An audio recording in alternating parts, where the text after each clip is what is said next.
आप अंतरा भाग 2 12वीं कक्षा की किताब हिंदी में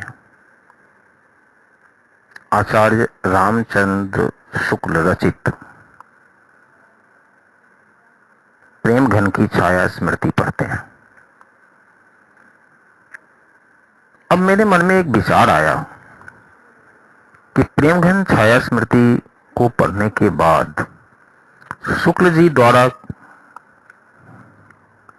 जो बातें बताई गई है उससे तो अवगत हो जाते हैं, लेकिन कहीं न कहीं जिस प्रेम घन के बारे में बात करते हैं उस प्रेम घन को आप नहीं समझ पाते हैं।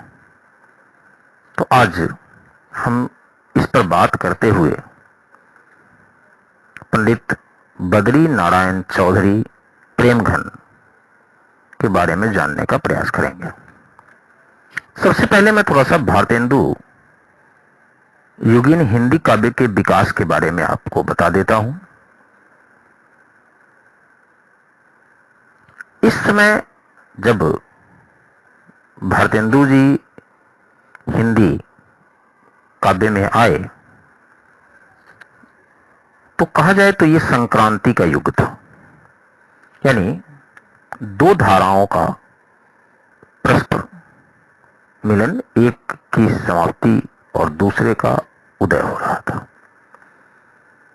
इस समय प्राचीन काव्यधारा का प्राचुर्य था, बहुत ज्यादा प्राचीन जो काव्यधाराएं थी वो चल रही थी,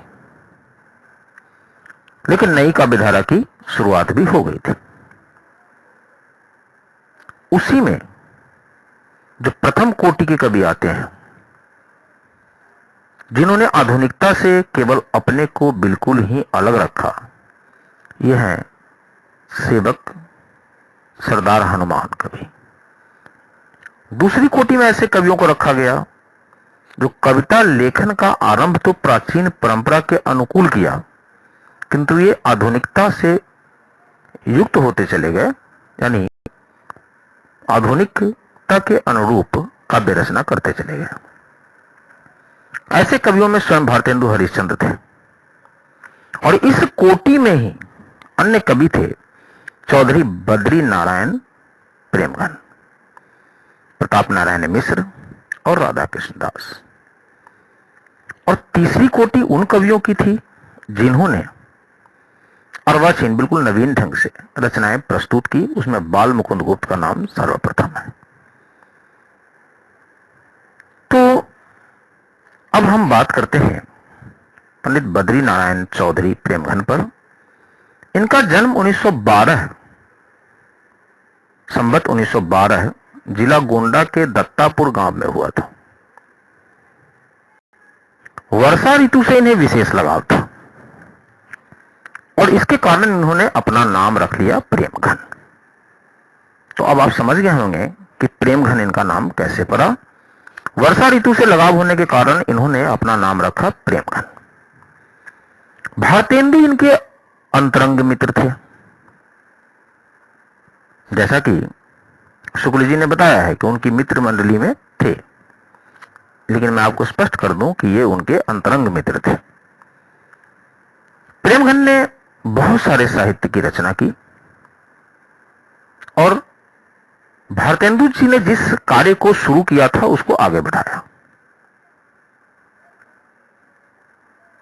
उनके साहित्यिक गतिविधि को बढ़ाने के लिए इन्होंने तदीय समाज की स्थापना की थी। प्रेमचंद जी ने अपनी साहित्यिक गतिविधि को बढ़ाने के लिए तदीय समाज की स्थापना की थी। उसी प्रकार प्रेमघन जी ने सधर्म सभा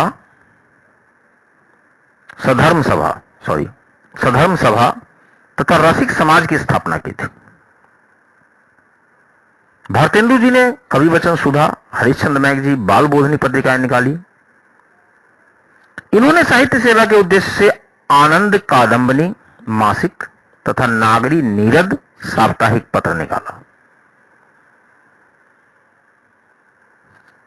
जितनी भी साहित्य रचनाएं की वह प्रेमघन सर्वस्व नाम के संकलन में उपलब्ध है, यानी बद्रीनारायण चौधरी प्रेमघन जी की जो भी रचनाएं हैं वो सब प्रेमघन सर्वस्व में संकलित है। उन्होंने 2 प्रबंध काव्य लिखे, जीर्ण जनपद तथा अलौकिक लीला, तथा 4 नाटकों भारत सौभाग्य, वारंगना रहस्य, प्रयाण रामागमन तथा वृद्ध विलाप के अलावा विपुल स्पष्ट काव्य की रचनाएं की। अब एक बात और बता दें आपको कि शुरू में वैसे आपको थोड़ा सा आश्चर्य होगा, ये जो कवि हैं ये अंग्रेजी शासन के समर्थन में लिखा करते थे।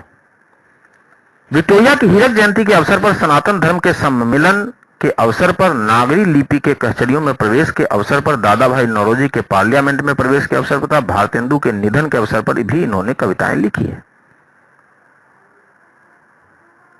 और जैसे जैसे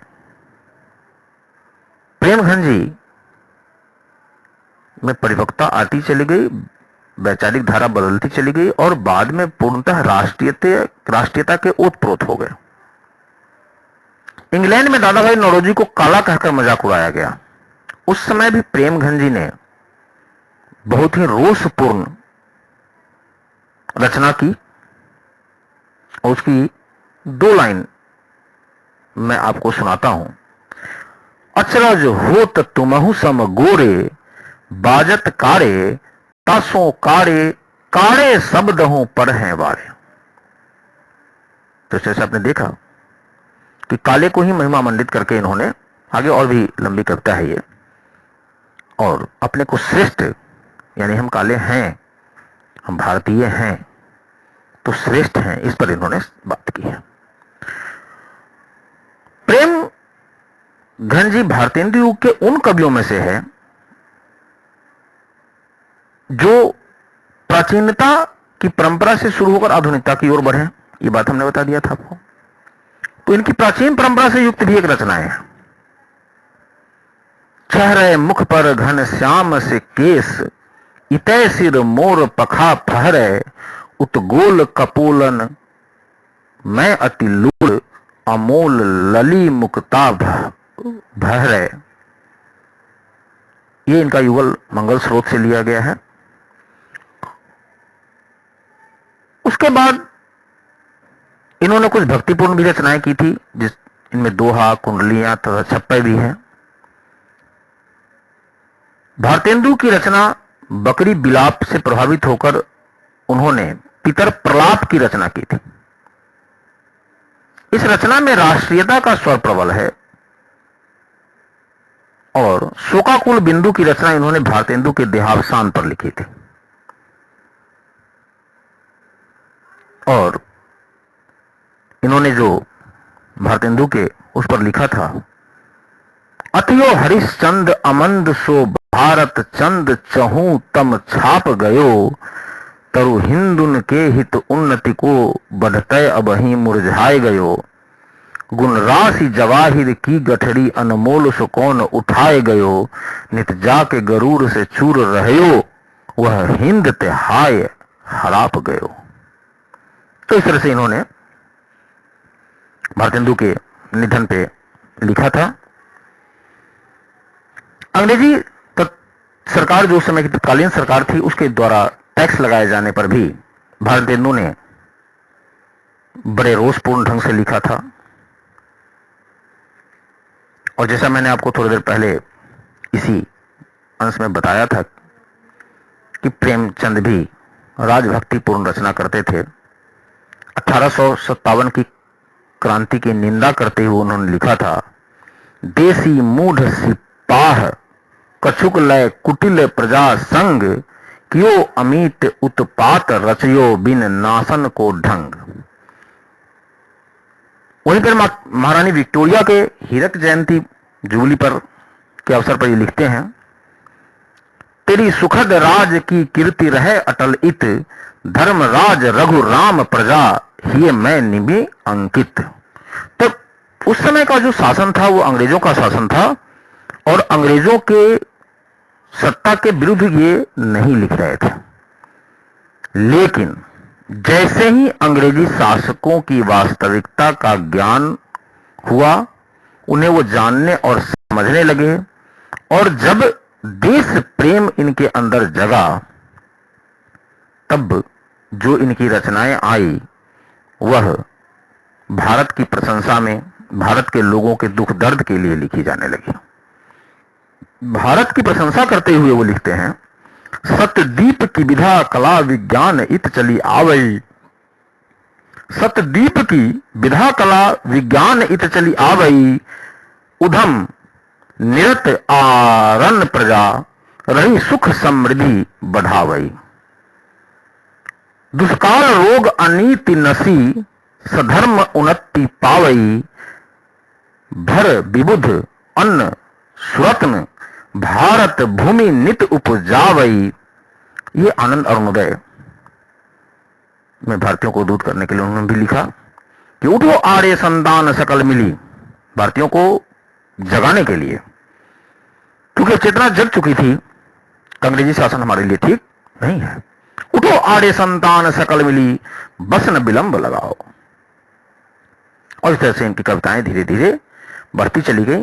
और वर्षा का मौसम जिस तरह से कजरी के लिए प्रसिद्ध है, तो इन्होंने लोकगीतों में कजली या कजरी, उसको ठेठ में कजली कहते हैं, वहां भी इन्होंने रचना की, और उस पर जो बनारसी छाप है कजरी पर, वह दिखाई देती है। प्रेमघन के काव्य में प्राचीनता का तत्व कम और नवीनता का अधिक है।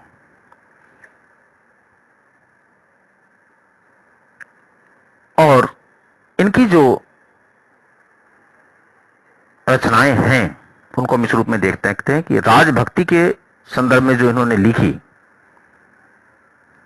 मंगलासा, हार्दिक, हर्षादस, भारत बधाई, आर्याभिनंदन और सौभाग्य समागम। देशभक्तिपूर्ण जो रचनाएं हैं उसमें है कलिकाल तर्पण, पितर प्रलाप, मंगलासा, हार्दिक हर्षादर्श, भारत बधाई, स्वागत पत्र, आनंद बधाई, आनंद, आर्याभिनंदन। इसके अलावा कुछ जैसे हमने बताया कि फुटकर रचनाएं भी हैं, संगीत काव्यों और कजली, होली इत्यादि पर भी इन्होंने लिखा है। हिंदी के प्रति जो इनका अनन्य प्रेम दृष्टिगत होता है, वो होता है आनंद बधाई शीर्षक कविता में। और हास्य बिंदु तथा होली की नकल, ये हास्य रस से अभिभूत रचना है। तो इस प्रकार हम देखते हैं कि प्रेमचंद जी की जो रचनाएं, प्रेमचंद जी कह रहा हूं, प्रेमघन जी की जो काव्य की रचनाएं हैं, उसमें अधिकतर भाग समसामयिक है, यानी उस समय की जो राजनीतिक, साहित्यिक, सामाजिक परिस्थितियां थी, सांस्कृतिक परिस्थितियां थी, उसके अनुरूप है। वे परंपरा से आरंभ कर नवीनता की ओर अग्रसर होते गए। हमने शुरू में ही बताया आपको कि वर्षा ऋतु से उन्हें विशेष प्रेम था, और वर्षा ऋतु से विशेष प्रेम होने के कारण उन्होंने अपनी कजलियों में वर्षा ऋतु का सुंदर वर्णन किया। होली, कजली, ठुमरी, दादरा, खेमटा, लावनी, गजल, यानी सभी विधाओं में अपनी रचना की, और काव्य को जन जीवन से जोड़ा, क्योंकि ये जितनी जो आपने अभी ऊपर विधा सुनी है, ये सब उस क्षेत्र के जनजीवन से जुड़ा हुआ है। भारतेंदु को छोड़ वे उस युग के सबसे बड़ी कवि थे। इस बात पर ध्यान देने की आवश्यकता है कि भारतेंदु के बाद प्रेमघन उस समय के सबसे बड़े कवि थे। अगर हम उनके समकक्ष किसी को खड़ा कर सकते हैं तो वह है प्रताप नारायण मिश्र।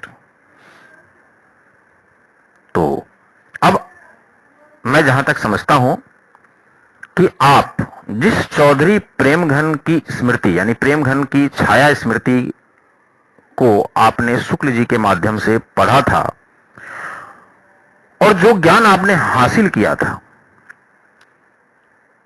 पंडित बद्रीनारायण चौधरी प्रेमघन को समझने के बाद शायद आपके ज्ञान में और इजाफा हो गया होगा, और आप उनके व्यक्तित्व और कृतित्व से भी परिचित हो गए होंगे। और अगर आप इसमें हो जाते हैं तो मैं मानूंगा कि मेरा जो छोटा सा प्रयास है वो सफल रहा। धन्यवाद।